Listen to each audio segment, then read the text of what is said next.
आपको कैसे इंटरेस्ट हुआ इन चीज़ों में, फिलॉसफी में, साइंस में, या शुरू में था या आपको बाद में हुआ जाके? मेरा असल में सिंपल सा सीन था मनवीर भाई। मेरा ये था कि मेरा धर्म से कभी ज़्यादा अच्छा रिलेशन रहा नहीं। ओके। तो चाहे वो किसी भी तरीके का धर्म हो,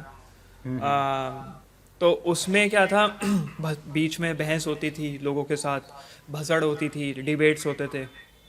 तो लगा कि भाई अगर आपको डिबेट्स में पढ़ना है, लोगों को एक अच्छा आर्ग्यूमेंट देना है, बिना झगड़े, बिना ऑफेंड हुए, तो आपको कुछ ना कुछ सीखना पड़ेगा। और फिलॉसफी से अच्छा कुछ नहीं होता, जो आपको कोर पे जाके सिखाता है कि भाई डिबेट कैसे करी जाती है, डायलॉग्स कैसे करे जाते हैं, कॉन्वर्सेशन, ट्रांजैक्शन, वार्तालाप कैसे किया जाता है विदाउट बीइंग ऑफेंडेड, और अपने सामने एक बंदे को ऐसे छोड़ के जाना कि वो सोचता रहे कि ये बोल क्या गया। हम्म। तो उसके लिए फ़िलासफ़ी बहुत इंपॉर्टेंट थी। तो वहाँ से शुरू करी फ़िलासफ़ी। वहाँ से असल में कीड़ा काटा फ़िलासफ़ी का। और मुझे पता नहीं था, ज़्यादा डेप्थ थी नहीं, क्योंकि फ़िलासफ़ी एक बहुत वास्ट फील्ड है, उसमें बहुत चीज़ें होती हैं। तो धीरे धीरे जैसे जैसे आगे बढ़ते गए तो पता लगा कि भाई हम बिलोंग करते हैं फिनोमेनोलॉजी और एग्जिस्टेंशलिज्म टाइप की जो फ़िलासफ़ी होती है उसमें। तो आगे बात करेंगे जैसे जैसे, और बताएंगे विस्तार से कि क्या होता है वो। नहीं, आप किताबें पढ़ी हैं आपने फिलॉसफी की, या वैसे ही अपने अंदर जैसे इंट्रोस्पेक्शन करते हैं हम, चीज़ों को हर एंगल से सोचते हैं, है ना, कि ऐसा ऐसे कैसे हो सकता है, लॉजिकली लगा लो, या एक और तरीके से लोग सोचते हैं कि किताबें पढ़ते हैं फिलॉसफी की और उसमें घुसने की कोशिश करते हैं, कि चीज़ों को पता लगाने की कोशिश करते हैं कि सच क्या है। तो आपने कौन सा रास्ता अपनाया आपने? किताबों का, मनवीर भाई, ऐसी बात थी कि किताबें एक ऐसी चीज़ है, पढ़ो, नो डाउट, जो पढ़ते हैं बहुत अच्छा है, बहुत बढ़िया। लेकिन किताबें आपकी सोच को सीमित कर देता है। जैसा उस राइटर ने लिखा उस हिसाब से आप सोचने की कोशिश करने लग जाते हैं कहीं ना कहीं। तो वो लॉन्ग रन में अच्छा नहीं होता, क्योंकि आप अपनी ट्रू आइडेंटिटी खो देते हैं, जो एक हर इंसान की एक एक्स फैक्टर वाली आइडेंटिटी होती है। अब क्या है कि इंट्रोस्पेक्शन से स्टार्ट हुआ। और इंट्रोस्पेक्शन क्या था, धर्म इंट्रोस्पेक्शन को रोक देता है। ठीक है, जिस धर्म से मैं बिलोंग करता हूँ उस धर्म में इंट्रोस्पेक्शन को रोक दिया जाता है। और उसमें क्या है कि आप सोच नहीं पाते हो, डर के मारे, फियर के मारे आपका माइंड बंद हो जाता है। तो मैंने उस फियर को अनलीश कर दिया, जाने दिया। ज़्यादा से ज़्यादा किस चीज़ का डर है? नर्क में जाने का डर है, ठीक है, और स्वर्ग ना मिलने का डर, यही डर है सबसे बड़ा डर जो धार्मिक लोगों में होता है। वो मैंने हटाया, इंट्रोस्पेक्शन शुरू किया। और मेडिटेशन ने काफ़ी हेल्प करी उसमें। ये नहीं कहूँगा स्पिरिचुअलिटी, नहीं कहूँगा इसमें स्पिरिचुअलिटी का जाल नहीं घुसेड़ूंगा। ये कहूँगा मेडिटेशन से आपको वक्त मिलता है अपने साथ सोचने का, जो आप सोच नहीं पाते हो अपनी common day to day life में। तो सोचने का मौका मिला, सोचा तो समझ में आया, अच्छा हम जो सोच रहे हैं दुनिया तो भैया इससे अलग ही ऑपरेट होती है। तो पहले खुद को समझा, खुद के स्कूल ऑफ थॉट्स जाने, खुद की इंक्लिनेशन जाना कि किस तरफ मेरा इंक्लिनेशन है। फिर मैंने किताबों की तरफ अपना पैर बढ़ाया, रिसर्च पेपर की तरफ जो भी है। तो वहाँ से ऐसे स्टार्ट हुई। वैसे ये भी बात है ना यार, कि जब लोग एक ही दिशा में चलते जाते हैं, जैसे रिलीजन की दिशा में, तो कभी कभी मुझे हैरानी होती है कि लोग इतने ज़्यादा बायस्ड हो जाते हैं किसी एक चीज़ को लेकर। उन्हें लगता है कि यही सच है ना, कि यही चीज़ में मुझे सच में, पता नहीं वो सच की खोज करते भी हैं या नहीं, मुझे नहीं पता, पर बायस्ड से हो जाते हैं अपने अपने रिलीजन को लेकर, या अपने अपने किसी ओपिनियन को लेकर, है ना। वो चारों तरफ से सोचने की कोशिश नहीं करते।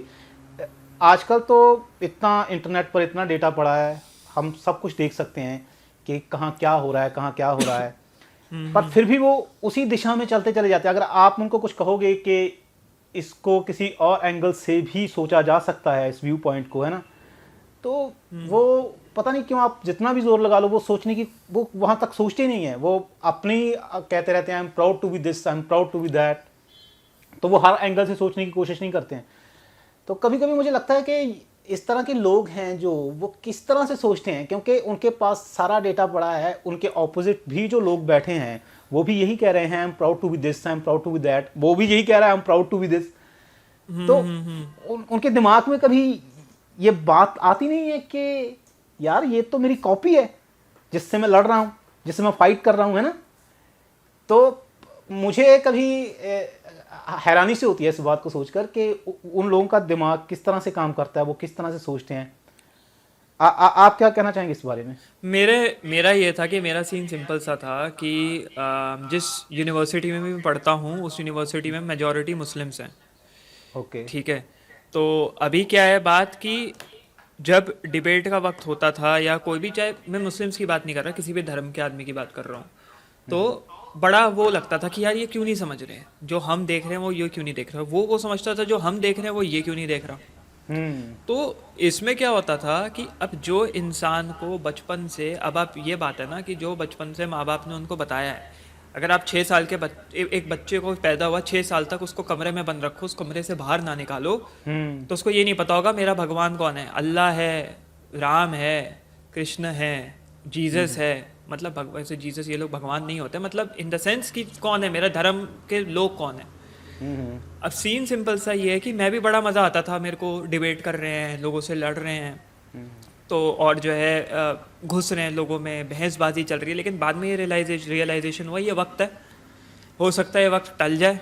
वक्त इन द सेंस कि रिलीजन नो डाउट ख़त्म होगा एक टाइम पे, क्योंकि लोग इस लेवल पे ओपन हो रहे हैं पर्सपेक्टिव्स को लेके, जिस लेवल पे धीरे धीरे सोशल मीडिया आ रहा है, ओपन हो रहे हैं, लोगों को रियलाइजेशन हो रही है क्या सच है क्या गलत है। जो इनको समझना है वो खुद समझ जाएंगे, जिनको अच्छा लग रहा है, जिनको कंफर्ट मिल रहा है उनको कंफर्ट मिल रहा है। तो पहले मेरे अंदर एक बहुत डिसरिस्पेक्टफुल वो आ गया था। पहली चीज़ तो ये कि मेरे पिछले साल मेरे फादर भी एक्सपायर कर गए थे कोविड में, तो जो है बहुत ज़्यादा ये चीज़ अंदर में आ गई थी रिलीजन को लेके कि भाई यार जो इंसान इतना धर्म को लेके, मतलब इतना मौन था धर्म को लेके, उसके साथ ही ऐसा हो गया। अच्छा, तो आपके फादर रिलीजियस थे काफ़ी? काफ़ी तो नहीं, मतलब ठीक थे, मतलब रिलीजियस थे, मतलब जितना होता है वही फियर की वजह से जितना अंदर में धर्म आता है उतना था, ये कह सकता हूँ, क्योंकि मेजॉरिटी ऑफ द पीपल डर की वजह से फॉलो करते हैं रिलीजन को। तो ज़्यादा ना घुसते हुए रिलीजन उसमें, ये टॉपिक ही कहीं और चला जाएगा, बट सिंपल ये था कि बाद में रियलाइजेशन हुआ सबकी रिस्पेक्ट करिए, वो कर रहे हैं जब तक वो अपने दायरे में है उनको अपने दायरे में रहने दो। जब वो अपने दायरे से बाहर आके दूसरों को परेशान करना शुरू करते हैं कि तुम भी करो जो मैं कर रहा हूँ, और वो परेशानी मतलब दुविधा में या दिक्कत में बदल जाती है, समझ रहे हो आप मेरी बात, कि भाई फोर्स करने लग जाते हैं, तब वो एक टेंशन वाली बात है ना। जब तक तुम अपनी तरफ हम अपनी तरफ, ठीक है भाई। तो मैंने छोड़ दिया, उसके बाद से लोगों को कुछ कहना ही छोड़ दिया, रिस्पेक्ट। ये एक्चुअली मेरे साथ भी कुछ इसी तरीके सा का हुआ है कि मैं भी पहले जब छोटा था तब शायद थोड़ा बहुत कुछ बोल देता था, पर अब मुझे लगता है जो जैसा है यार उसे वैसा रहने दो। विचारों को शायद ज़्यादा तर्क से भी नहीं बदला जा सकता है। और मुझे लगता है एक मैंने कहीं पढ़ा भी था कि आप जितना भी लॉजिक लगा लो, सामने वाले के व्यू पॉइंट को आप लॉजिक से नहीं चेंज कर सकते। पता नहीं ये क्या बात है। और आप अपने आसपास जो आप देखते हो लोग, आपको लगता है कि वो भी थोड़ा बहुत इस तरह से सोचते हैं चारों तरफ से जैसे आप सोचने की कोशिश कर रहे हो, या वो वहीं घुसे हुए हैं अभी भी? ज़्यादातर लोगों की बात कर रहा हूँ मैं, कि अपने आसपास आपको ज़्यादातर लोग कैसे लगते हैं? आसपास लोग मैं लोगों पर ट्रस्ट नहीं करता, मेरा personal opinion, to be very honest, मैं लोगों पर बहुत इजीली ट्रस्ट नहीं करता। और इसलिए ट्रस्ट नहीं करता क्योंकि इंसान इंसानियत के नाम पे बहुत ज़्यादा इमोशनल ड्रिवन है। जब आप लॉजिक डालने की किसी इंसान में कोशिश करते हो तो logic is directly correlated to hard spitting facts या पिथी ट्रुथ। पिथी ट्रुथ मतलब होता है जो सच, कड़वा सच जिसको बोलते हैं, जो तुम्हारे दिल को जाके लग जाए कि भाई ये तो सच कह रहा है, लेकिन तुम्हारा अंदर में जो दिमाग तो मान गया कि भाई ये सच कह रहा है, दिल तुम्हारा मानने को रेडी नहीं है, तुम्हारे इमोशंस मानने को रेडी नहीं है कि ये क्या कैसे रहा है। मेरे माँ, मेरे बाप मेरे टीचर्स, मेरे प्रोफेसर, सब ने जो मेरे को पूरी ज़िंदगी बताया है, मेरे दादा दादी, उनकी बात को ये काट रहा है। तो जब आप ये देखो कि किसी भी चीज़ में, चाहे वो कह लो विराट कोहली MS धोनी का फ़ैन हो गया, या फिर कह लो किसी धर्म का फ़ैन हो गया, या फिर किसी सेलिब्रिटी का फ़ैन हो गया, जब आप उसको लॉजिकली बता दो ये चीज़ ठीक नहीं है, गलत है या बेकार है, तो उसका इमोशंस ट्रिगर हो जाते हैं कि भाई ये तो मेरे माँ बाप की बात को काट रहा है। और हमको सोसाइटी में सिखाया माँ बाप की इज्जत करो और बड़ों की इज्जत करो, आपके मैं ये पूछना चाहता था आपसे कि आपके आसपास जो लोग हैं, जिस तरह से आप, मुझे लगता है आप जैसे लोग थोड़े से रेयर होते हैं, ज़्यादातर लोग ऐसे नहीं सोचते। तो जैसे आप कह रहे हैं कि इंफॉर्मेशन अब बढ़ रही है इंटरनेट की वजह से और चीज़ों की वजह से, तो शायद लोग धीरे धीरे सोचना शुरू करेंगे सही डायरेक्शन में। तो आपके आसपास जो लोग हैं, आपको लगता है कि कितने % लोग हैं जो इस तरह से सोच रहे हैं, या ज़्यादातर लोग वैसे ही सोच रहे हैं जैसे पहले सोच रहे थे, जैसे जो उन्हें बचपन से बताया गया है? परसेंटेज कहना तो मुश्किल है मनवीर भाई, क्योंकि क्या है, बहुत लोग बताते नहीं है जो वो सोचते हैं। और मेरे जानने में से बहुत लोग हैं जो दिखाते हैं कि हम धर्म में अभी भी जुड़े हुए हैं या फिर एक स्कूल ऑफ थॉट में अभी भी जुड़े हुए हैं, लेकिन अंदर से पूरी तरह से डिटैच्ड हैं, अंदर से उनको असलियत पता है, लेकिन बोलने से डरते हैं कि क्या सोसाइटी का रिपरकशंस होंगे उनके ऊपर, या क्या उनके ऊपर बैकफायर ना कर जाए वो चीज़ें।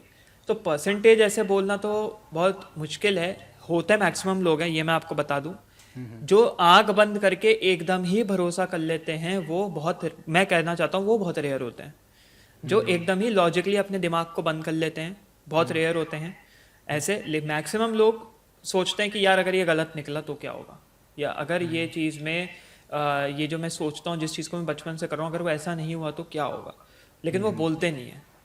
तो सोचता हर कोई है, उनको मौका दीजिए, आप उनको एक कंफर्टेबल इन्वायरमेंट दीजिए। अगर आप 10 लोगों के बीच में उससे किसी के ऐसा डिबेट करोगे तो आप हमेशा नोटिस करना कि वो डिबेट हीटेड आर्गुमेंट में बदल जाएगी, क्योंकि उस बंदे को, वो तो अब मैं समझ गया हूँ ना कि इमोशंस कैसे इंसान के काम करते हैं। उस बंदे को ये नहीं पता, क्योंकि उसने इंट्रोस्पेक्ट नहीं किया। तो वो क्या करेगा, वो देखेगा 10 लोगों के सामने मेरी बेइज्जती हो रही है, तो वो एग्रेशन का उपयोग करना शुरू कर देगा, आवाज़ ऊंची कर लेगा, गुस्सा करने लग जाएगा। नेचुरली ये होता है किसी भी पब्लिक डिबेट, उसमें देखो एग्रेशन का उपयोग होता है। तो उससे ये है कि अगर आप किसी को जानना है या किसी को समझना है, किसी को समझाना है, तो 1-on-1 कॉन्वर्सेशन करें, वो ज़्यादा बेहतर होता है। जो कि अब हमारे फिलोसफर्स प्लेटो, सोक्रेटिस, सुकृत हिंदी में, सोक्रेटिस वगैरह, प्लेटो, एरिस्टोटल, लोग यही करते थे, डायलॉग्स का उपयोग करते थे, आपस में वार्तालाप करते थे। तभी वो कहते थे राइटिंग के ऊपर कभी भरोसा मत करो, क्योंकि राइटिंग एक इंसान को एक तरीके से सोचने पे मजबूर कर देता है। आपको एक और भी बात लगती है कि लोग अपने प्रति भी ऑनेस्ट नहीं होते हैं शायद, है ना? जो भी वो शायद उन्हें जो लगता है, जो वो सोचते हैं, वो कहते कुछ और हैं और शायद सोचते कुछ और हैं और करते कुछ और हैं। जैसे कि रिलीजियस लोग ही जो काफ़ी होते हैं, वो बार बार उस बात को कहते रहेंगे पूरी फोर्सफुली कि ऐसा होना चाहिए, ये सही है, ये गलत है। पर कई बार उनके जो काम हैं वो उसके बिल्कुल उलट होते हैं। तो वो शायद अपने प्रति ही ऑनेस्ट नहीं होते हैं उस चीज़ को लेकर। जैसे कि अभी रिसेंटली काफ़ी प्रीस्ट पर भी कुछ इल्ज़ाम लगे थे सेक्सुअल चीज़ों को लेकर। तो उनके धर्म में तो वो साफ साफ लिखा हुआ है कि और वो प्रीच भी करते हैं वहाँ पर जाकर, पर फिर भी उनके काम उसके बिल्कुल उलट हैं। तो आपने कभी सोचने की कोशिश की है कि इंसान की ये साइकोलॉजी ये कैसी है, ये क्या चीज़ है कि इंसान अपने प्रति ही ऑनेस्ट नहीं है, दूसरों की तो बात ही छोड़ दो। मैं एक किताब लिख रहा हूँ जिसमें ये चीज़ मैंने ह्यूमन साइकोलॉजी का ये जो डार्क वाला फेज़ है, या फिर ये कह लें ये डार्क वाला हिस्सा, ये मैंने कवर करने की कोशिश करी है। और उसमें मैंने इंसान के डिज़ायर के ऊपर बात करी है, और डिसऑनेस्टी क्यों आती है किसी भी एक इंसान के अंदर, चाहे वो धार्मिक हो, चाहे वो कितना जस्ट हो, अंदर से जस्टिस उसके अंदर कितनी हो कि मैं तो भाई जनता का भला करने निकला हूँ, लेकिन कहीं ना कहीं एक चम्मच ऑफ डिसऑनेस्टी उसके अंदर, 1 टीस्पून ऑफ डिसऑनेस्टी उसके अंदर रहती है। क्यों रहती है? क्योंकि कोई भी इंसान भला करता है, मैं अब ये नहीं कह रहा, क्योंकि ऑडियंस बहुत जल्दी चीज़ों को गलत ले लेती है। जो भी इंसान किसी का भला करता है, किसी ना किसी मोटिव से करता है, मोटिवेशन से करता है, क्योंकि motivation is the root cause of human progress. ठीक है, अब मोटिवेशन क्या होती है? जो भला कर रहा है बोलता है मैं तो किसी से पैसे नहीं ले रहा, मैं तो सबका भला कर रहा हूँ, मैं किसी से पैसे नहीं मांगता, मैं तो लोगों को दान करता हूँ। कहीं ना कहीं उसके अंदर की मोटिवेशन ये होगी कि लोग उसको दानवीर कहें, लोग उसको रिकॉग्नाइज करें कि भाई आप दानवीर हैं, आपने दान किया, हम आपके चरणों में गिरते हैं, या फिर हम आपके पूरी ज़िंदगी वो एहसानमंद हैं। ये है भाई, आपने हमारे लिए ये किया। या तो वो, अगर उसको वो नहीं बोलोगे तो धीरे धीरे उसकी वो दान देने की इंटेंसिटी कम होती जाएगी कि यार उसको तो वैलिडेशन ही नहीं मिल रही मेरे काम को। जिसको पैसा मिल रहा है वो अलग बात है, ऑल टुगेदर डिफरेंट ग्रुप, वो अलग चीज़ है। लेकिन जो फ्री में काम कर रहे हैं उसके अंदर भी एक मोटिवेशन है। तो डिसऑनेस्टी तो हुई किसी ना किसी सरफेस लेवल पे या डीप लेवल पे, डिसऑनेस्टी हुई कि भाई अगर तुम मेरे को वैलिडेशन नहीं दोगे, मेरे काम को नहीं देखा जाएगा, नज़रअंदाज कर दिया जाएगा, तो मेरी इंटेंसिटी काम करने की कम होती जाएगी। ये ह्यूमन नेचर में एम्बेडेड है। आप कितने भी बड़े संत बन जाओ, आप कितने बड़े भी पहुंचे हुए इंसान बन जाओ, ये ह्यूमन ह्यूमन साइकी के अंदर ही एम्बेडेड होता है, जिसको एलिमिनेट करना बहुत मुश्किल है। किसी ने किया होगा, अलग बात है, अच्छी बात है, बहुत बढ़िया। लेकिन नॉर्मली मेजॉरिटी की मैं बात करता हूँ हमेशा, मैं किसी एक स्पेसिफिक, क्योंकि लोग क्या करते हैं ना मनवीर भाई, एक और बात बताऊँ, लोग अपने लीडर्स के ऊपर ले लेते हैं कि यार ये मेरे धर्म के किसी आदमी को बोल रहे हैं कि वो ऐसा है। मैं किसी को टारगेट नहीं कर रहा, मैं मेजॉरिटी पॉपुलेशन की बात कर रहा हूँ कि वो ऐसे नहीं होते, एक आध एक्सेप्शन हो सकते हैं। तो मेरा ये कहना है डिसऑनेस्टी तो एम्बेडेड है, उसको आप कुछ नहीं कर सकते, निकाल नहीं सकते, ऑनेस्ट नहीं रहेगा कभी इंसान। हाँ, ये यार काफ़ी फैसिनेटिंग चीज़ है। मैं अक्सर सोचता हूँ इसके बारे में। कई बार लोग कहते हैं ना कि कोई इंसान कर रहा है, कोई चीज़ कर रहा है और उसके पीछे कोई भी पर्सनल बेनिफिट नहीं है और वो सिर्फ कर रहा है उस चीज़ को।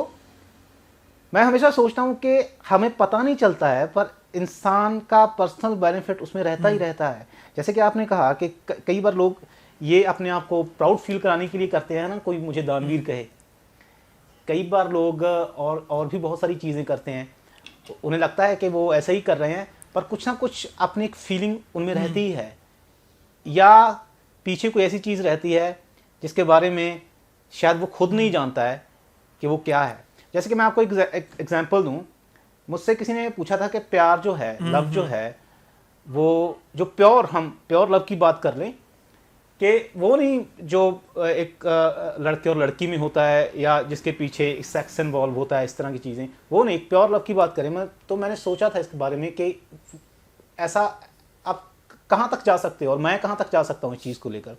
तो अगर मैं अपने आप के बारे में सोचूं कि अगर मैं किसी से बहुत ज़्यादा प्यार करता हूँ जिसके बिना मैं रह नहीं सकता, और वो कौन है, ऐसा कौन पर्सन है, तो मेरे दिमाग में आया कि मेरी माँ है वो।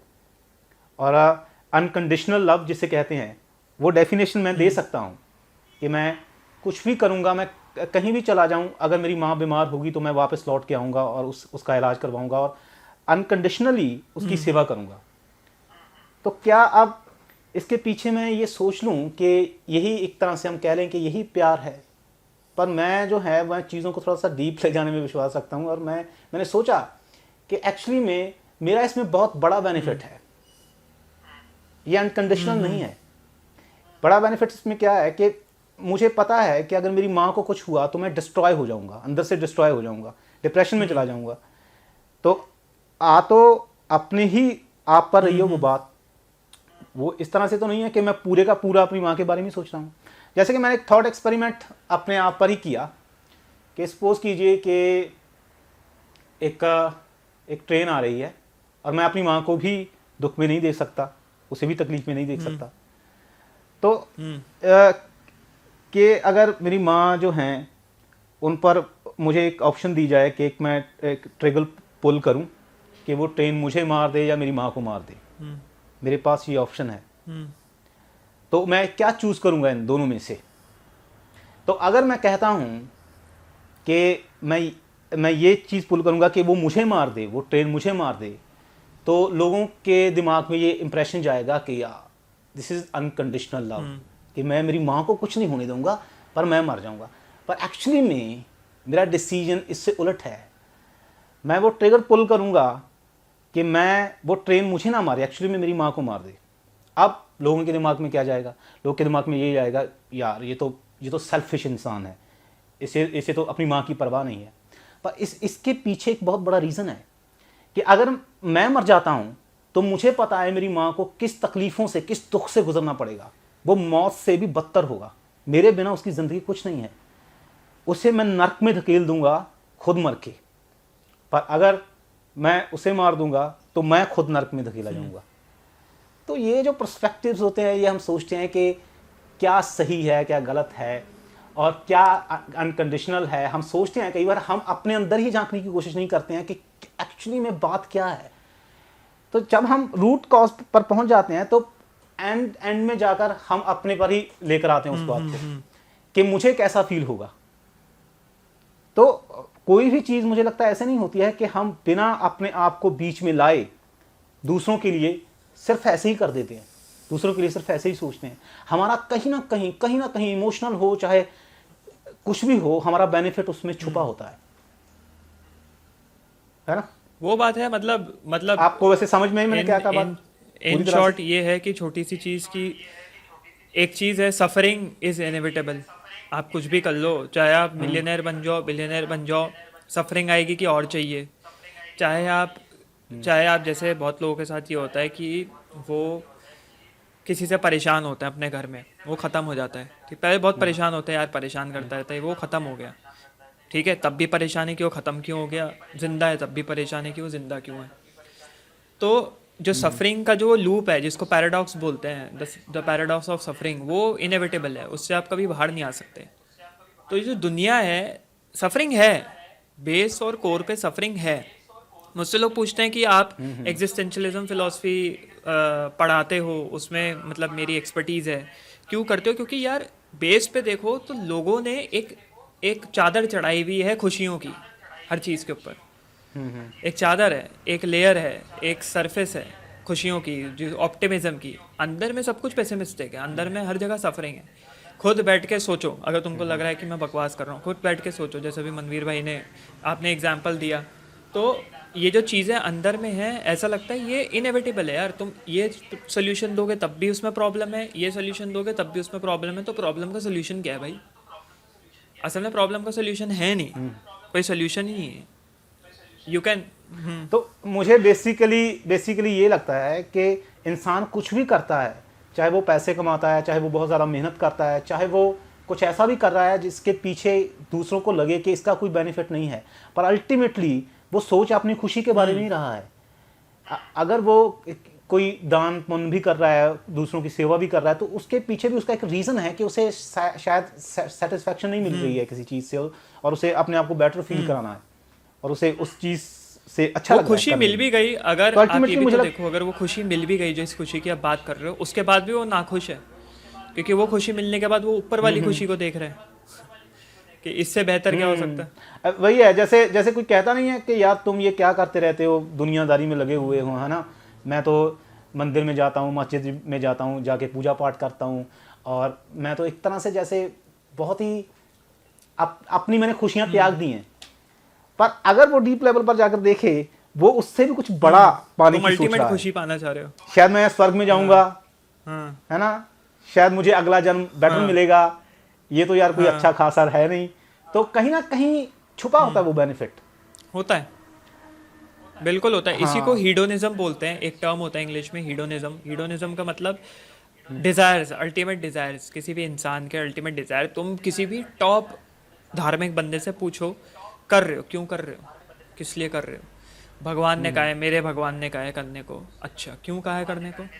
फिर जब तो आप पूछोगे ना क्यों कहा है करने को, ठीक है, तो फिर वो चुप हो जाएगा। वो अंदर ही अंदर समझ जाएगा कि भाई ये तो पकड़ लिया इसने मेरे को, लूप में घुमा के मेरे को ही पकड़ लिया इसने। ऑब्वियस सी बात है, क्योंकि तुम अल्टीमेटली एक ही गोल की तरफ भाग रहे हो, अपने सुख की तरफ, अपने सुख। अब लोग बोलते हैं कि मरने के बाद आफ्टर लाइफ, जिन रिलीजन्स में, फॉर एग्जांपल अब्राहमिक रिलीजन्स में आफ्टर लाइफ के कॉन्सेप्ट को बहुत माना जाता है। आफ्टर लाइफ इटर्नल होती है, इन्फिनिटी तक चलती है। तुम एक इंसान बन के उधर जाओगे, ठीक है, आफ्टर लाइफ में तुम, क्योंकि वहाँ पे सारी जो फीचर्स मिलने वाले हैं, सारे बेनिफिट्स मिलने वाले हैं, इंसान वाले ही मिलने वाले हैं। तो जो इंसान बन के जाओगे, साइकोलॉजी, साइकी तुम्हारी इंसान वाली होगी, क्योंकि सोच तुम्हारी इंसान वाली है, क्योंकि बेनिफिट्स वहाँ पे इंसान वाले ही हैं। तो तुम वहाँ पे एक वक्त पे बोर हो जाओगे, और तुम सवाल उठाओगे कब तक चलेगा ये, और इससे बेहतर क्या हो सकता है, इससे बेहतर क्या हो सकता है। मैं एक पैराडॉक्स हमेशा बनाने की कोशिश करता हूँ कि अगर मैं कल को जिस भी धर्म के आप बंदे हैं, आपके भगवान को आपके सामने लाके खड़ा कर दूँ, क्या करोगे आप? अगर वो सामने आ गए तो आप पहले तो बहुत आश्चर्यचकित रहोगे कि भाई वाह, ये तो भगवान मेरे, ये है वो है, पूजने लगोगे, रोने लगोगे, पता नहीं क्या क्या कर लोगे। कुछ टाइम बाद तुम्हें लगने लगेगा अच्छा ये है, इससे बेहतर क्या हो सकता है, इससे भी तो बेहतर कुछ हो सकता है। तो तुम उस भगवान को छोड़ोगे, बोलोगे साइड हट, ऊपर और भी कुछ हो सकता है, इसको भी बनाने वाला कोई हो सकता है। अरे समझ रहे हो? हाँ, जो इंसान की साइकी है, जो इंसान बिहेव करता है जिस तरह से, वो इस तरह से है कि वो एक चीज़ से सेटिस्फाई नहीं होता है। अगर आप एक थॉट एक्सपेरिमेंट भी करके देखो, आजकल तो खैर अगर हम पीछे चल के देखें, जब कुछ भी नहीं था, जब बिजली नहीं थी, है ना, पंखे नहीं थे, कुछ भी नहीं था, तब भी लोग रहते थे। पर आज सब कुछ होने के बावजूद, आज पंखे हैं, हम हीटर का यूज़ करते हैं सर्दियों में, और भी कितनी सारी चीज़ें हैं, लग्जरियस चीज़ें हैं हमारी लाइफ में, पर फिर भी इंसान एक तरह से खुश नहीं है। उन्हें लगता है कि शायद इससे बेटर हो सकता है, इससे बेटर हो सकता है कुछ। हर एक चीज़ को लेकर इंसान को लगता है कि इससे बेटर हो सकता है। तो अगर ऐसा एक थॉट एक्सपेरिमेंट भी हम कर लें कि इंसान को सब कुछ मिल गया, सब कुछ मिल गया उसे, तब भी वो सेटिस्फाई नहीं होगा। यही बात है, ये चीज मैंने तो अगर ये जो कंसेप्ट है इंसान की साइकी को लेकर के, आप स्वर्ग में चले जाओगे, वहां पर सब कुछ होगा, आप खुश होगे, तो अगर आप उसी इंसान की उसी चीज को, डिजायर्स को लेकर आप इन चीजों को कह रहे हो कि स्वर्ग है, तो डिजायर्स तो कभी पूरी नहीं होती हैं। अगर पूरी हो भी जाती हैं तब भी इंसान अनसेटिस्फाइड रहता है। तो वो चीजें ऐसा लगता है कि सही नहीं है अगर हम इस चीज को मान के चलें कि स्वर्ग ऐसा मैं होगा। कोट यूज करता है हूँ, ना?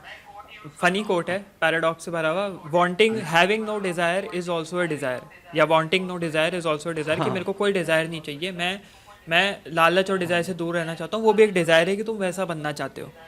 ठीक है, तो हर चीज़ में पैराडॉक्स है। और ये चीज़ सिर्फ बड़े स्केल पे नहीं, चलिए धर्म से हट के थोड़ा नीचे आते हैं। मैं जैसे यूट्यूब के ऊपर जो मैं लेक्चर चैनल पे अपने जो मैं वीडियोस बनाता हूँ अपने लेक्चर चैनल पे, तो उसमें क्या सीन है कि लोग आते हैं, मैं वेस्टर्न फिलॉसफी कवर करता हूँ, ठीक है, क्योंकि western philosophy is mother of all philosophy, to be very honest. इस पे लोगों को बहस करना कर सकते हैं, मेरे को वेस्टर्न फिलॉसफी पसंद है तो मैं पढ़ाता हूँ। नीचे लोग आके कहते हैं वेरी डिसअपॉइंटेड, आप eastern philosophy Indian philosophy cover नहीं कर रहे। ठीक है भाई, अब कल को मैं ईस्टर्न फिलॉसफी पढ़ाने लग जाऊँ तो लोग कहेंगे कि भाई तुम ईस्टर्न भी पढ़ा रहे हो, वेस्टर्न भी पढ़ा रहे हो, एक पे फोकस करो।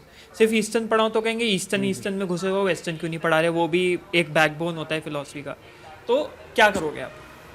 कुछ कर नहीं सकते इस चीज़ में, क्योंकि सेटिस्फाई नहीं कर सकते ना। तो उस केस में आप अपने इंडिविजुअल पे आते हो, तुमको जो अच्छा लग रहा है, तुमको जिसमें लगता है कि तुम जिसमें फ्लो अच्छा पकड़ पा रहे हो, चाहे वो किसी भी चीज़ में हो। मैं अपने लेक्चर की बात कर रहा हूँ, तुम्हारे लिए कुछ और हो सकता है, किसी के लिए कुछ और हो सकता है, उसको पकड़ के आगे बढ़ो, क्योंकि तुम हर इंसान को खुश नहीं कर सकते। सबसे बड़ी चीज़, सबसे इम्पोर्टेंट चीज़।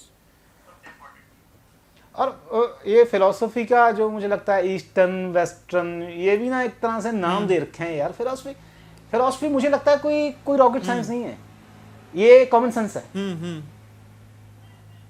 ना? बिल्कुल। और आप कॉमन सेंस कहीं भी लगा लो, आप अगर उसे वेस्टर्न का नाम दे दोगे तो ये तो नहीं है कि वो वेस्टर्न बन जाएगी। अगर उस कॉमन सेंस ईस्टर्न में, तो अगर आप कहोगे कि इसमें भी कॉमन सेंस है, इसमें कॉमन सेंस नहीं है, तो वो ईस्टर्न बन जाएगी। तो मुझे पता नहीं, ये चीज़ें मुझे समझ में नहीं आती हैं कि ये बहुत क्यों कहते हैं। मुझे लगता है फिलॉसफी कोई ज़्यादा बड़ी चीज़ नहीं है, फिलॉसफी कॉमन सेंस है कि आप कहाँ तक जा सकते हो अपने लॉजिक को लेकर। या एक यार कई लोग इस तरह से कहते हैं, मुझे अभी तक आज तक कोई इसमें ज़्यादा बात समझ नहीं आई कि सोचना लॉजिक के बिना, मतलब कि बिना ही भी कोई चीज़ है, फिलॉसफी है या कोई चीज़ है। तो मुझे समझ नहीं आई कि बिना सोचे कैसे फिलॉसफी हो जाएगी। आपको पता है इस बारे में कुछ? शायद ईस्टर्न फिलॉसफी कहते हैं हिंदुइज्म में, मुझे नहीं पता, मैंने ज़्यादा जानने की कोशिश नहीं की। मैंने सुना है इस तरह से कि अगर आप अपने दिमाग को बिल्कुल खाली कर दोगे तो बिना सोचे एक फिलॉसफी है, उसमें सोचना नहीं पड़ता, वो भी एक अलग है, पता नहीं क्या चीज़ है वो। शायद आपने सुना इसके बारे में कुछ। तो फिलॉसफी, अब आप सुबह में, मैं हमेशा एग्जांपल यूज़ करता हूँ, सुबह में आपको क्या नाम है, सो रहे हो आप, बहुत अच्छी नींद आ रही है, लेकिन ज़ोर से टॉयलेट बाथरूम जाना है, ठीक है। अब आप बिस्तर पे लेटे लेटे सोच रहे हो यार बाथरूम जाऊँ या सोऊं, ठीक है। बाथरूम जाऊँगा तो नींद ख़राब हो जाएगी, नींद खुल जाएगी, इतनी अच्छी गहरी नींद आ रही है, मस्त एसी में पड़ा हूँ। अगर नहीं जाऊँगा तो पूरे टाइम दर्द रहेगा ब्लैडर में और नींद वैसे ही ख़राब रहेगी, तो करूँ क्या? किस चीज़ का सैक्रिफाइस दूँ मैं? तो ये भी तुम अपने आप ही डिबेट कर रहे हो, अपने आप ही अपने को लॉजिक दे रहे हो, आर्ग्यूमेंट्स दे रहे हो, प्रेमाइसेस दे रहे हो, आर्ग्यूमेंट्स बिल्ड कर रहे हो, उनको ट्रू कह रहे हो, उनको फॉल्स कह रहे हो, तो वो अपने में फिलॉसफी है। तो फिलॉसफी हर जगह है। अब वो लोगों ने उसमें तर्क वितर्क, फिलॉसफी क्या है? Human interaction with the natural world, एक तरीके से कह सकते हो, या human interaction of human consciousness with natural world in a nutshell, अगर तुम रोमांटिक फिलॉसफी की तरफ जाते हो वगैरह वगैरह। तो बहरहाल बात यह है कि हर चीज़ में लोग उसमें वो कर देते हैं और उसको तर्क वितर्क उसके अंदर कर देते हैं, और उसी तर्क वितर्क की वजह से एक बहुत बड़ी कंट्रोवर्सी भी छिड़ गई थी बीच में यूट्यूब के ऊपर, इसी तर्क वितर्क की वजह से। तो वो आपने देखा ही क्या उसके रिजल्ट्स हुए, डिवास्टेटिंग रिजल्ट्स, इसी वजह से। आपको वैसे पता है इस पूरी कंट्रोवर्सी का? मुझे ज़्यादा नहीं पता कहाँ से शुरू हुई है। मेरे हिसाब से ये कंट्रोवर्सी जो थी जिनको नहीं पता, मैं बात कर रहा हूँ श्वेताब गंगवार, संदीप महेश्वरी और प्रखर गुप्ता, इन लोगों की। तो इसलिए इसकी बात कर रहे हैं क्योंकि इस टॉपिक से ये निकल के आता है कि कैसे पूरा डिस्टर्ब कर सकता है वो जो आपका फैब्रिक ऑफ कंटेंट क्रिएशन हो गया, फैब्रिक ऑफ लॉजिक हो गया। तो शायद शुरुआत कुछ हुई थी मिस्टर एसएम के द्वारा, कुछ उन्होंने कहा था। अब लोग तो उनके फैंस कहते हैं कि वो एक कट वीडियो था, इधर उधर से जोड़ के बनाया था, मुझे नहीं पता। बट उन्होंने जो कमेंट्स करे थे कि वेस्टर्न फिलॉसफी कुछ ऐसे ही था, ऐसी है वैसी है, उसी पे मिस्टर श्वेताब गंगवार ने कुछ कमेंट कर दिया, फिर उसके ऊपर आगे उनकी चलती रही। तो ऐसे ही इनके बीच की वो हुई थी। ज़्यादा इसको छेड़ना ठीक नहीं है।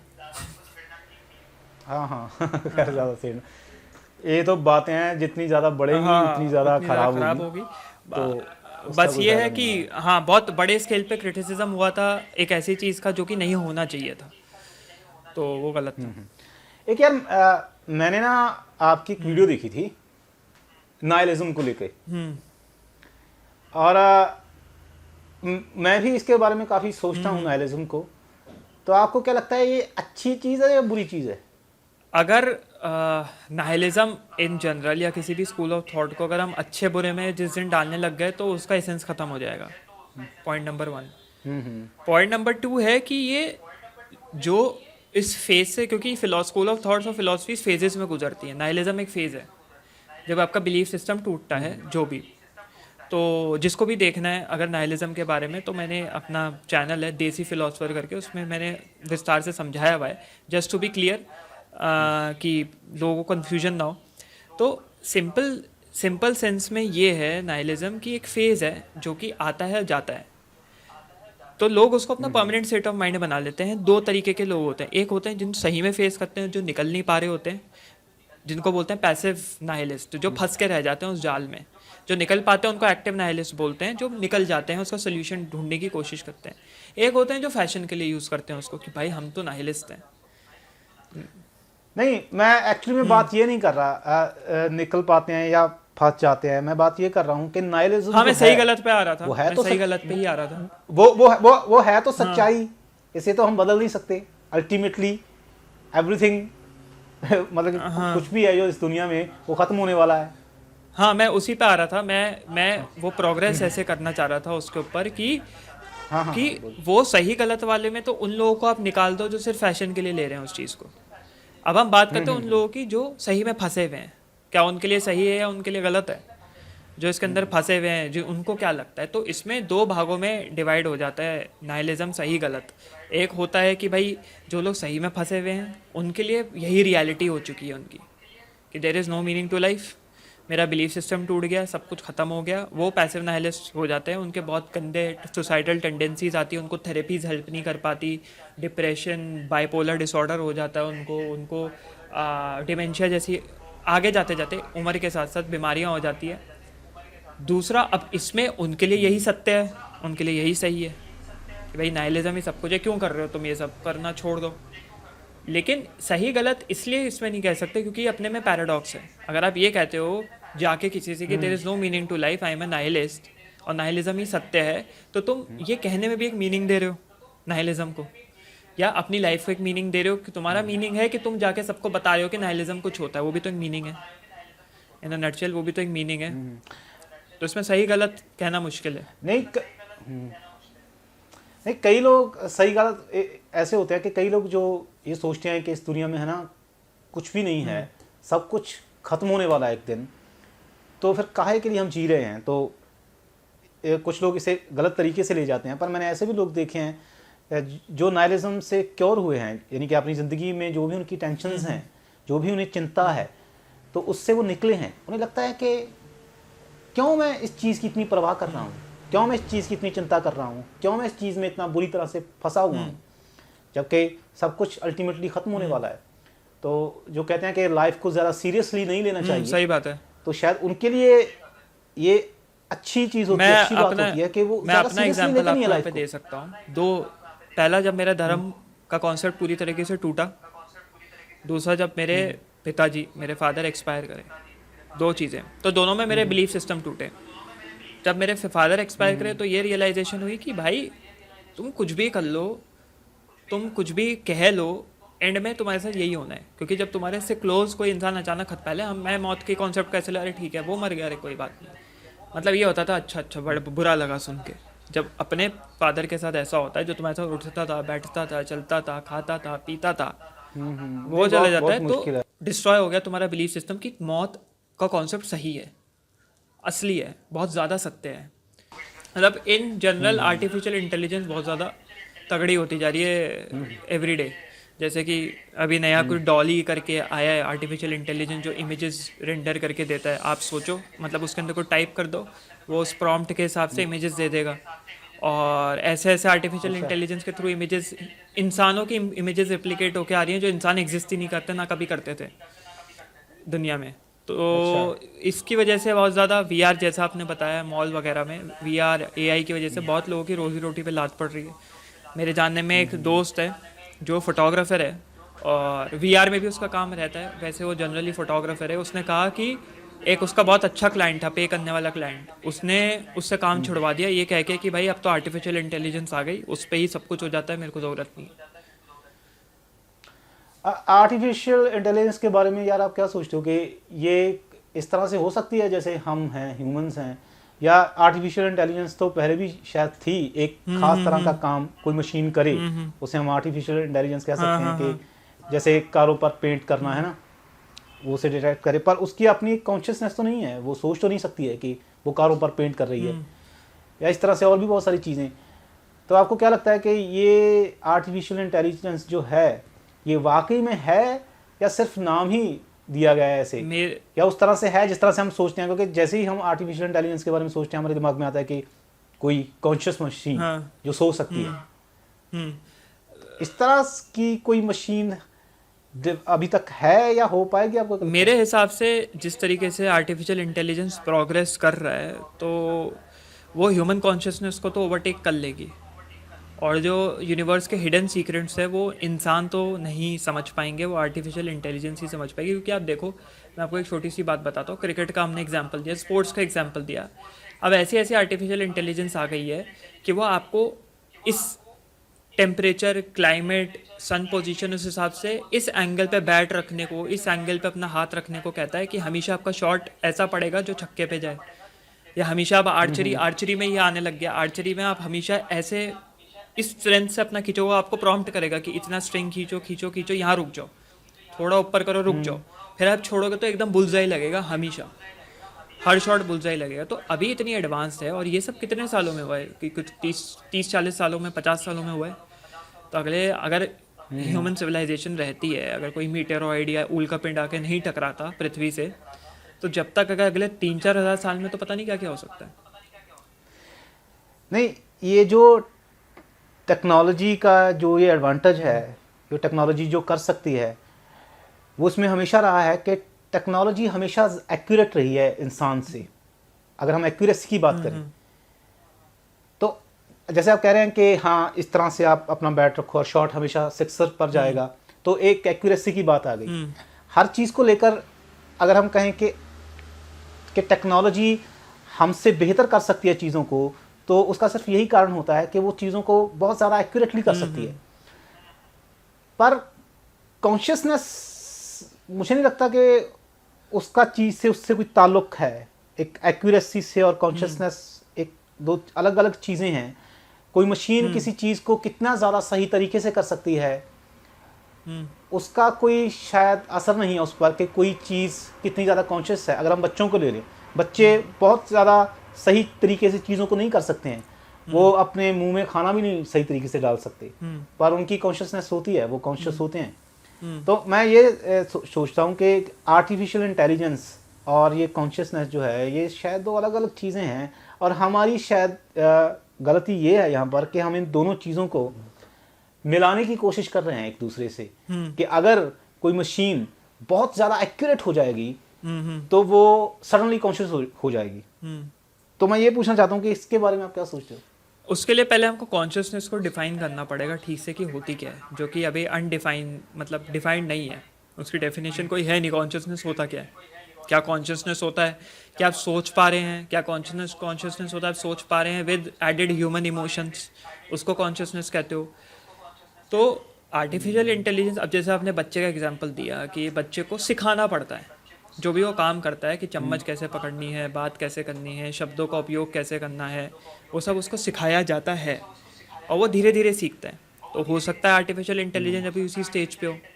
और ये भी हो सकता है, अब इमोशंस की जहाँ तक नहीं, आर्टिफिशियल इंटेलिजेंस उस स्टेज पे नहीं है। आर्टिफिशियल इंटेलिजेंस तो बहुत ही ज़्यादा एक्यूरेट है, वो तो चीज़ों को इतनी ज़्यादा अच्छे तरीके से करती हाँ। है कि बच्चा कर ही नहीं सकता। हाँ नहीं, मतलब मैं ये मैं ये बताना चाह रहा था कि अभी हम आर्टिफिशियल इंटेलिजेंस को सिखा रहे हैं कहीं ना कहीं, क्योंकि हम फीड कर रहे हैं चीज़ें कि इस तरीके से परफॉर्मेंस होती है, इस तरीके से। जैसे फॉर एग्जांपल जो वो ऑटोमेटिकली अपने ऑटोनोमस तरीके से करता है, वो करता है, वो अलग बात है। लेकिन फर्स्ट हैंड उसको बनाने के लिए किसी इंसान को प्रोग्रामिंग करनी पड़ती है, उसके अंदर एल्गोरिथम्स डालनी पड़ती है, उस एल्गोरिथम्स में वो इम्प्रूवमेंट करता है, वगैरह वगैरह वगैरह। तो अभी कहना, जब तक इंसान खुद कॉन्शियसनेस को नहीं समझ पाएगा तब तक ये कहना मुश्किल है कि भाई आर्टिफिशियल इंटेलिजेंस कॉन्शियस है कि नहीं है। जिस दिन वो कॉन्शियसनेस को समझ जाएगा फिर देखते हैं क्या होता है। हाँ, वही है कि अभी तक हम डिफाइन नहीं कर सकते हैं ना कि कॉन्शियसनेस एक्चुअली में है क्या। और एक ट्यूरिंग टेस्ट के बारे में आप जानते हैं? हाँ, ट्यूरिंग टेस्ट, एलन ट्यूरिंग। हाँ, ट्यूरिंग टेस्ट जो था वो इसी को डिफाइन करने की कोशिश कर रहा था कि शायद हम डिफाइन कर सके कि सामने वाली जो चीज़ है या जो मशीन है वो शायद अपने आप सोच सकती है। तो अगर कोई ट्यूरिंग टेस्ट कोई मशीन पास कर ले, शायद तब हम कह सकते हैं कि वो मशीन जो है वो कॉन्शियस है। और जो अभी ये मूवी आई थी शायद एक्स मशीना, आपको पता है हाँ, इसके बारे देखा में? है मैंने। एक्स मशीना, उसकी वो भी इसी चीज़ पर थोड़ा उसका बेस था कि ट्यूरिंग टेस्ट, उसकी जो स्टोरी लाइन थी वो यही थी कि एक आदमी आता है और वो एक मशीन को से कुछ सवाल पूछता है और उससे निकलवाने की कोशिश करता है कि ये मशीन वाकई में सोच सकती है या नहीं। तो ट्यूरिंग टेस्ट जो था या जो है वो इस तरह से है कि सामने आप जो भी सवाल पूछ रहे हो उससे और वो उस सवाल का सही जवाब दे रही है, तो क्या आप इससे अंदाज़ा लगा सकते हो कि वो मशीन वाकई में सोच रही है या वो उसमें डाले गए पहले से सवाल नहीं हैं। जैसे कि अगर उस मशीन से सवाल पूछा जाए कि तुम्हारा नाम क्या है, तो वो सामने से जवाब देगी मेरा नाम ये है। उससे कुछ फिलोसॉफिकल सवाल पूछे जाएं, what you think about this, what you think about that, तो वो वहाँ से जवाब दे। तो क्या ऐसा है कि वो वाकई में सोच रही है, वाकई में कॉन्शियस है, या ऐसा है कि उसमें पहले से ही जैसे प्रोग्रामिंग होती है, पहले से ही जवाब डाले गए हैं और वो उसी हिसाब से जवाब दे रही है? तो शायद डिफाइन किया ही नहीं जा सकता। नहीं किया जा सकता मेरे को, बहुत मुश्किल एकदम उसके ऊपर। और मैंने कभी ऐसा इंटरेस्ट लिया नहीं आर्टिफिशियल इंटेलिजेंस में। न्यूज़ में, वीडियोस में तो थोड़ा बहुत देख लेता हूँ। मैंने कुछ खासी इंटरेस्ट लिया नहीं, क्योंकि बेस लेवल पे पहले बेसिक्स क्लियर इंसान कर ले, जो कि है कॉन्शियसनेस, सोच कैसे सकते हैं, थॉट्स कहाँ से आते हैं। पहले इसको जब तक क्लियर नहीं करेगा तो आगे बढ़ रहा है, ये बात नहीं है, आगे बढ़ने का कोई ज़्यादा फ़ायदा है नहीं जब तक आप बेसिक चीज़ें नहीं समझ पाओगे। और दूसरी चीज़ ये भी है कि अब आप आगे बढ़ रहे हो तो हो सकता है ना आगे बढ़ने की वजह से ही आप इन बेसिक चीज़ों को समझ पाए। तो ये भी एक अपने में एक बहुत बड़ा वो है, विचारों विमर्श वाली सिचुएशन है कि कॉन्शियसनेस ही क्या है, मशीनों में है नहीं है, मशीन उसका इस्तेमाल कर सकती नहीं कर सकती है। प्रोग्रामिंग के बाद वो और एडवांस हो जाती है, उसके कैलकुलेटिंग कंप्यूटिंग पावर, जो भी आप कहना चाहते हैं। देखिए रिकॉर्डिंग चल रही है तो यही है इन शॉर्ट, इसी को समराइज कर सकते हैं। चलो ठीक है, चलो